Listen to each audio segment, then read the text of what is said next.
The Zohar, ancient mysticism revealed to a world not supposed to know. When Albert Einstein was once asked about the universe, he replied, "I want to know God's thoughts, the rest are details." Now imagine a text that promised exactly that, a window into the mind of the divine. That is what the Zohar has been for centuries. But why is it that less than 1% of humanity has even heard of it, and far fewer have actually read it? The answer lies in its dangerous brilliance. The Zohar was never written as a book for everyone.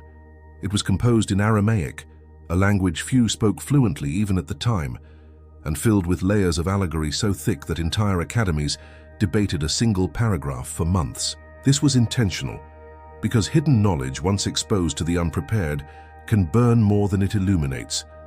Numbers tell us how rare it is. Of the 39 books of the Hebrew Bible recognized in Jewish tradition, only one has given birth to a parallel mystical literature as vast as the Zohar, spanning more than 2,000 pages of commentary. Scholars estimate that it takes at least 10 years of disciplined study to begin to grasp its structure.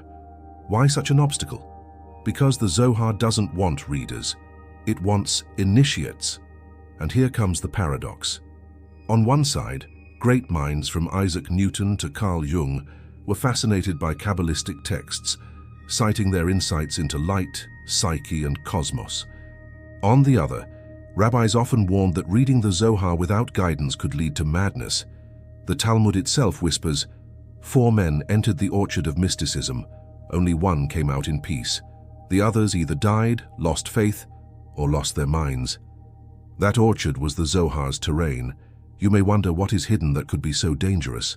The book claims that every verse of the Torah, every letter, every accent mark, contains infinite meanings.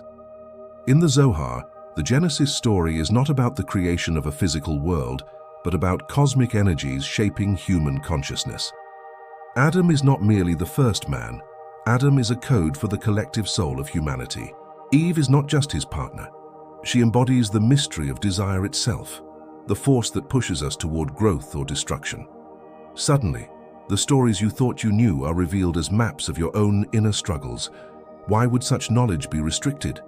Because knowledge transforms into power. Think of psychology. Freud's work on the unconscious reshaped the 20th century. Yet the Zohar had already spoken about hidden impulses, shadow forces, and desires 1,500 years before Freud. Imagine giving that map to someone with no ethical training, no humility. Would they use it to heal or to manipulate? This is why the Zohar insists that only those over 40, married and stable in their faith, should even approach its pages. These conditions were not arbitrary. They were psychological filters.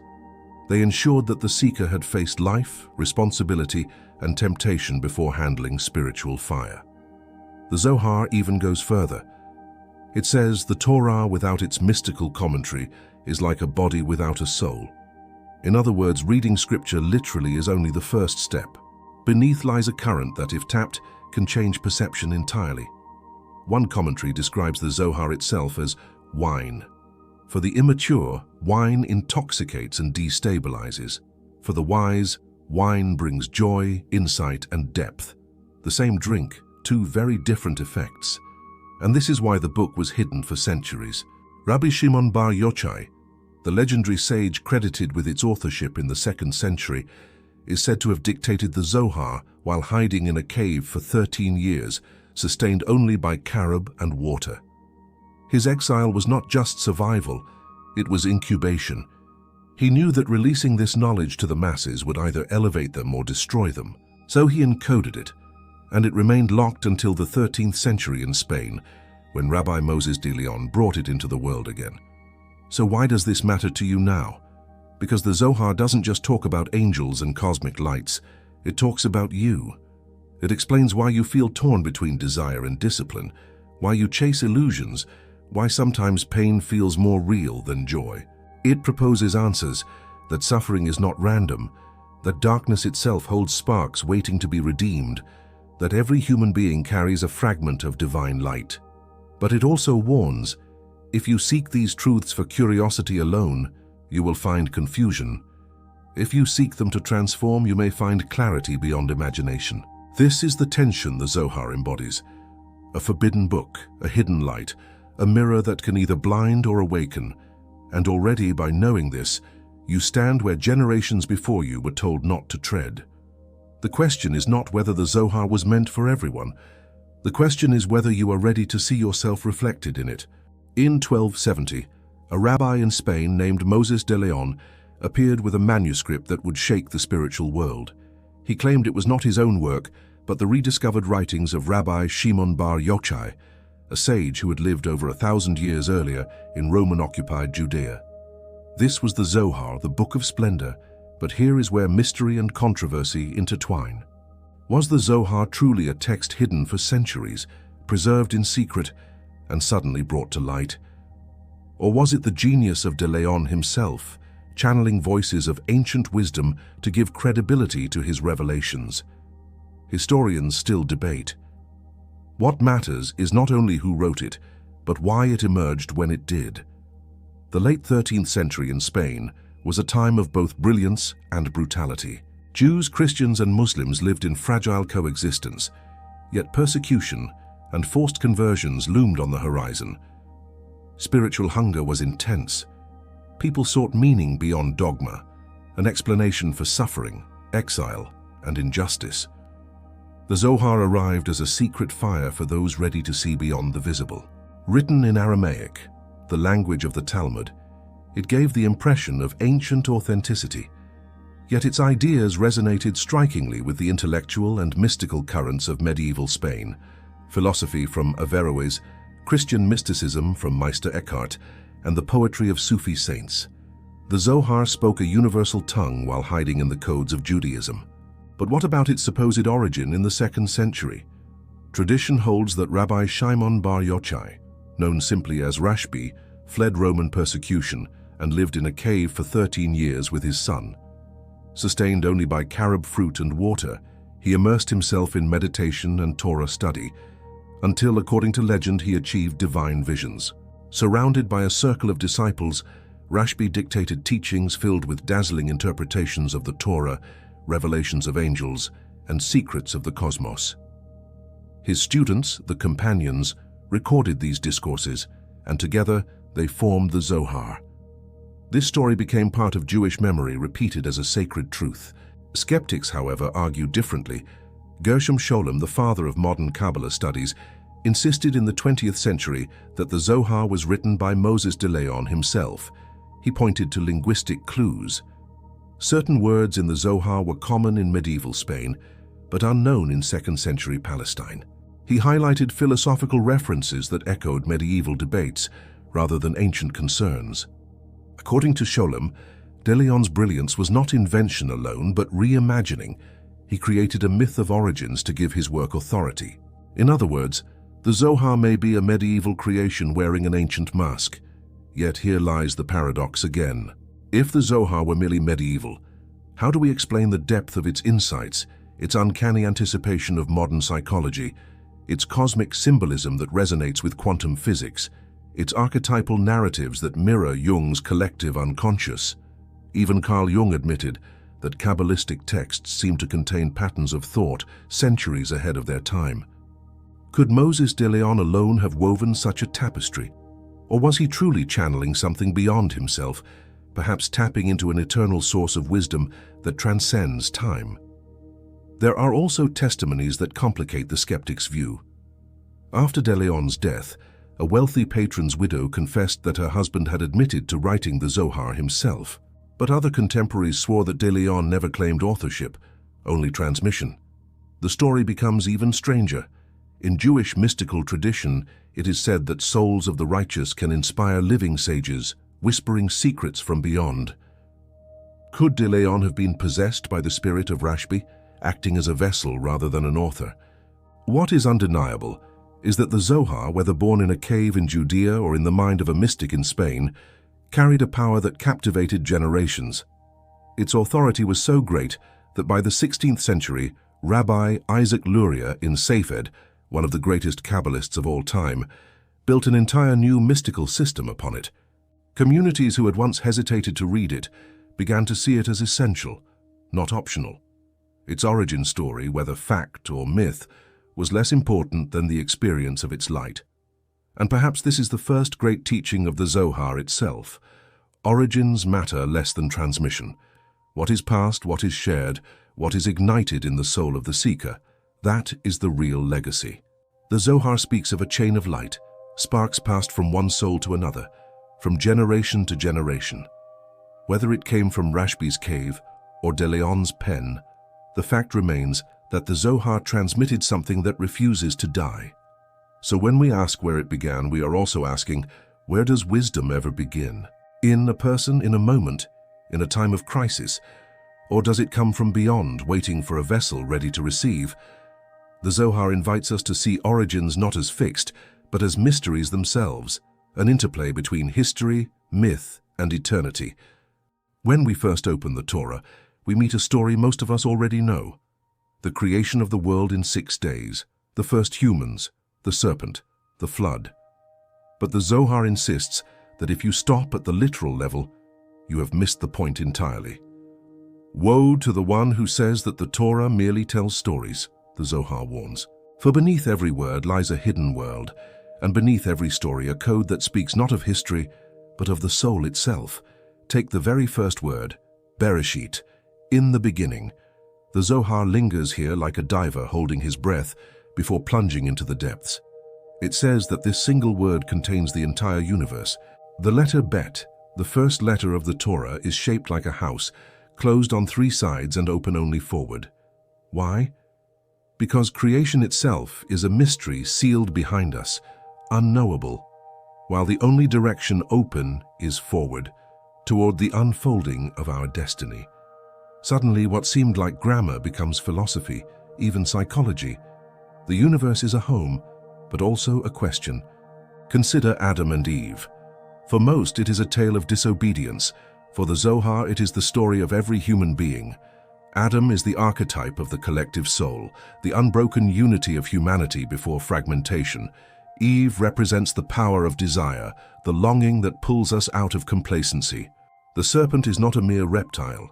It is the whisper of doubt, the shadow voice inside us that tells us we are incomplete unless we consume more. In this reading, the fall is not a tragedy, but a necessity.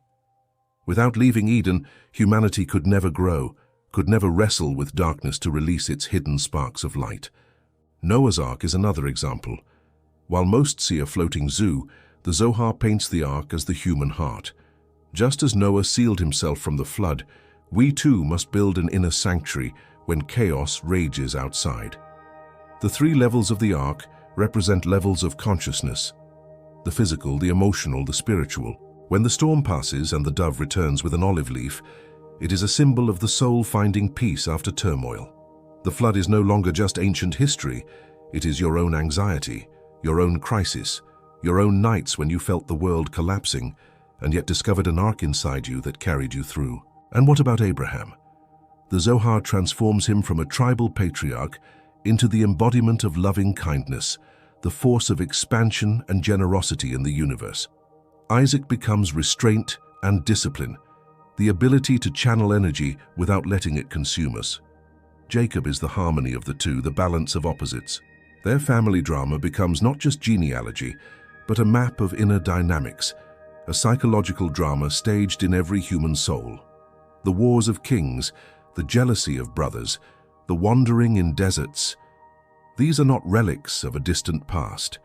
They are mirrors of the struggles we live every day. Why does this matter? Because the Zohar suggests that Scripture was never meant as a record of what happened, but as a guide to what is happening within you right now. Each verse is like a dream. On the surface, there is a narrative. Beneath, there are symbols that speak to the unconscious. Carl Jung once wrote that religious texts function like dreams of humanity itself, archetypes encoded in myth. The Zohar anticipated this by centuries. It tells us that every human being has access to these hidden meanings, if only they are willing to read with the eyes of the soul, not just the intellect. This is also why the Zohar speaks of 4 levels of interpretation: the literal, the allegorical, the homiletic, and the mystical, called Pardes, the orchard. To stop at the literal is like eating the skin of a fruit, but never tasting its sweetness. To go deeper is to enter the orchard itself, to risk getting lost, but also to taste the forbidden fruit of wisdom. The Zohar warns that some who enter never return, echoing again the danger and ecstasy of hidden knowledge. And yet this unveiling is precisely what makes the Zohar so alive. It takes what you thought you knew and turns it inside out. The creation story becomes the story of your own beginnings. The exodus from Egypt becomes the blueprint for escaping your personal slavery, whether to fear, addiction, or despair. The temple in Jerusalem becomes the body itself, every limb corresponding to a vessel of divine light. The Zohar does not erase the Torah's stories. It ignites them. It insists that every word is fire, every letter a spark, and that by reading beyond the surface, we are not just remembering the past, we are co-creating the present. That is why the Zohar is never content with a single explanation. For every question, it offers many answers, often contradictory, because truth is not a single line but a tapestry woven from endless threads. So the next time you hear the story of creation, or the flood, or Abraham's journey, remember that the Zohar is whispering another story beneath the words. It is telling you about yourself, your struggles, your potential. The Torah becomes not just a book you read, it becomes a mirror that reads you. When modern science maps the universe, it speaks of galaxies, atoms, and invisible forces like gravity and electromagnetism. The Zohar, centuries earlier, offered its own map, not of matter but of meaning. It dares to describe an invisible architecture of creation, populated not only by angels and souls, but by currents of divine energy that shape reality itself. And the more we listen, the more we see that what it sketches is not so distant from what physics and psychology are uncovering today. The Zohar begins with the idea that before creation, there was only Ein Sof, the infinite, without beginning or end. No shape, no boundary, no distinction. From this unfathomable infinity, a spark emerged, a single point of light, and from that point expanded all worlds. Doesn't that echo the Big Bang, a singularity bursting into space and time? Yet the Zohar insists this was not just physical, it was spiritual. That light was not fire, but consciousness. Creation itself was an act of thought. And then came the vessels. The Zohar describes channels, Sephirot, through which divine light flowed into reality. Imagine 10 spheres or dimensions, each representing a quality of the divine: wisdom, understanding, love, strength, beauty, endurance, majesty, foundation, kingdom. Together they form a tree, the tree of life, through which infinite light descends into the finite world. But here comes the tension. The vessels could not contain the intensity of the light. They shattered. This shattering of the vessels became the source of all imperfection in the universe. It explains why the world feels broken, why suffering exists, why we experience chaos. The angels in the Zohar are not winged figures from stained glass windows, but energies, forces that guide or resist us. Michael embodies kindness. Gabriel represents judgment. Raphael brings healing. They are not distant beings, but aspects of the human soul. To call upon them is to awaken those forces within ourselves. The demons, too, are not just creatures of folklore. They are distortions of desire, impulses that arise when divine light is trapped in broken vessels. Instead of condemning them as outside enemies, the Zohar urges us to see them as shadows of our own psyche, illusions we must redeem, not merely fight. And what of the soul? The Zohar describes it in 5 layers, 5 garments of light. The outermost is the life force that animates the body. Beneath it lies the emotional self, then the rational mind, then the spiritual intuition, and at the core the Yehidah, the spark of the divine itself. Each human carries this spark, indestructible, eternal, a fragment of Ein Sof. Death, then, is not an end but a shedding of garments, the return of the spark to its source. Suddenly, reincarnation is not fantasy but necessity. As souls return again and again to repair what was broken, you might ask, what does this have to do with me? Everything. Because if the vessel's shattered, then each of us is tasked with repair, what the Zohar calls tikkun. Every act of kindness, every moment of restraint, every choice to elevate rather than degrade releases sparks of trapped light. The world's brokenness is not punishment, but opportunity. We are co-creators, partners in restoring harmony. When you choose love over resentment, you heal a fragment of the cosmic fracture. When you bring justice where there is corruption, you mend the broken vessel. The Zohar also insists that nothing is accidental. Every encounter, every obstacle, every desire is a coded opportunity. That stranger who crosses your path may carry the spark you are meant to release. That wound you suffered may contain the wisdom you are meant to discover. The architecture of creation is not abstract, it is intimate. It is happening through you, in every breath, every decision. And then there is the tension between visible and invisible. The Zohar repeats, the physical world is only the outer shell, the klipa, hiding the fruit within. Most people stop at the shell, mistaking it for the whole. The mystic pierces through, seeing the sparks of light even in darkness. This is why the Zohar warns against judging quickly, against despairing in the face of suffering. The hidden plan may only be visible later, or never fully at all. But trust itself is part of the architecture, the glue that holds the vessel together. Modern thinkers like Viktor Frankl, who survived the Holocaust, echoed this insight. He wrote that those who found meaning in suffering could endure almost anything. The Zohar would agree. The soul is stronger than the vessel, the spark brighter than the fracture. To live with this awareness is to see angels where others see accidents, to hear the music of creation where others hear only noise. So when you look at the night sky or feel the pull of desire, or wrestle with your own shadows, remember that you are moving inside this invisible architecture. You are not lost, you are a builder.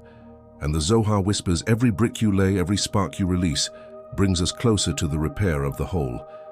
Sigmund Freud once said that human beings are driven by hidden desires, forces that shape our choices without us even realizing it. Long before him, the Zohar declared the same truth in mystical language.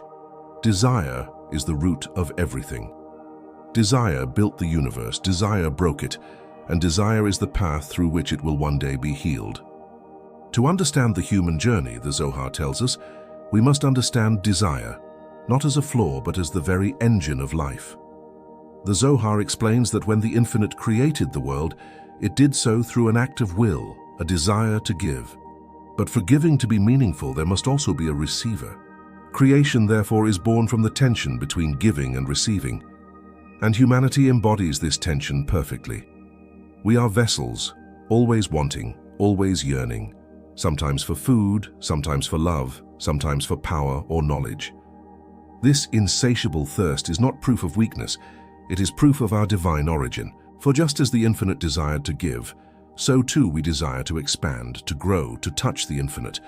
But here is the problem. Desire without direction leads to slavery. The Zohar compares it to fire. Fire can warm and illuminate, or it can consume and destroy. Every person feels this duality daily. We desire success, yet ambition can turn into greed. We desire love, yet passion can twist into obsession. We desire truth, yet curiosity can descend into manipulation. The Zohar doesn't condemn desire, it dignifies it, but insists that it must be refined. How do we refine desire? Through struggle. The Zohar insists that the obstacles in your life are not punishments, but precise instruments of growth. Every frustration, every temptation, every heartbreak is an opportunity to transform crude desire into pure intention. When you resist anger, you do not kill desire, you elevate it. When you channel sexual energy into intimacy rather than exploitation, you do not suppress it, you sanctify it. Transformation is not about denying what burns inside you, but about teaching the fire to shine without destroying. This is why the Zohar portrays biblical figures not as saints untouched by weakness, but as human beings wrestling with their own desires. King David, who wrote Psalms of divine longing, also fell into temptation with Bathsheba. Yet his story is not erased. It is sanctified, because even failure becomes fuel for transformation. Jacob struggles all night with an angel and emerges limping, but also renamed Israel, one who wrestles with God. The limp itself becomes holy, proof that struggle is the path to identity. The Zohar speaks of two forces within us, the Nefesh Behamit, the animal soul, and the Nefesh Elokit, the divine soul. The animal soul wants pleasure, comfort, survival. The divine soul longs for meaning, connection, transcendence. These two voices are never silent, never reconciled, and yet their tension is what makes us human. To live without struggle would mean to live without growth. Even the angels, the Zohar says, envy human beings, not because we are pure, but because we can transform impurity into light. Angels do not struggle, therefore they cannot rise. We, fragile as we are, can fall lower than angels, but also rise higher than them. You may ask, why does this matter to me? Because every moment of dissatisfaction you feel, every hunger that seems unquenchable, every frustration that gnaws at you, is not proof of failure, but a sign of your divine engine. The Zohar insists that no desire is meaningless. Even the darkest cravings are distortions of a higher yearning. The thirst for control hides a yearning for security. The hunger for wealth masks a desire for dignity. The ache for love reflects the soul's longing for unity with the infinite. When you decode desire, you decode yourself. Psychologists today confirm this. Studies show that people driven by intrinsic goals, growth, meaning, contribution, report higher levels of satisfaction than those chasing extrinsic rewards like fame or money. The Zohar would nod and say, of course, because when desire aligns with its source, the soul tastes harmony. When it chases illusions, the soul feels empty, no matter how much it consumes. And so the human journey, according to the Zohar, is not about extinguishing desire, but about redirecting it. It is about turning hunger into compassion, passion into creation, ambition into service. Every struggle you face is the battlefield where this transformation happens. Every choice you make to forgive or to resent, to give or to take, to awaken or to numb, is the moment where desire either chains you or frees you. The Zohar does not promise ease. It promises meaning. It whispers that even your darkest night, your fiercest temptation, your deepest wound can be the doorway to your transformation. For in struggle you refine desire, and in refining desire, you rediscover the hidden light that was planted in you from the very beginning. Imagine a group of seekers walking at night, torches in hand, debating the mysteries of existence under the open sky. That is the image the Zohar gives us of Rabbi Shimon bar Yochai and his disciples. They are not silent monks in isolation, but companions in constant dialogue. The book itself is written in this form: conversations, questions, challenges, sudden bursts of revelation. And this is not just a literary style, it is a philosophy. Truth, the Zohar insists, is not found in monologues, but in dialogues, in the sparks that fly when minds and souls collide. The central figure is always Rabbi Shimon, known simply as Rashbi. His students surround him like planets orbiting a sun, but each one is vital, each one a mirror reflecting another angle of light. Rabbi Eleazar, his son, is the voice of compassion. Rabbi Abba, the scribe, records every word with tears. Rabbi Yosei, Rabbi Yehuda, Rabbi Isaac, all appear, each contributing insights, each challenging and deepening the others. The Zohar preserves these exchanges not as dry teachings, but as living conversations. We hear the rhythm of questions. Why is the letter Aleph silent? Why does the Torah begin with Bet instead of Aleph? Why is light mentioned twice on the first day of creation? Each question unlocks an avalanche of symbolic answers. At times, the dialogue becomes intensely personal. The Zohar describes Rashbi's final moments surrounded by his circle, revealing secrets that had never before been spoken.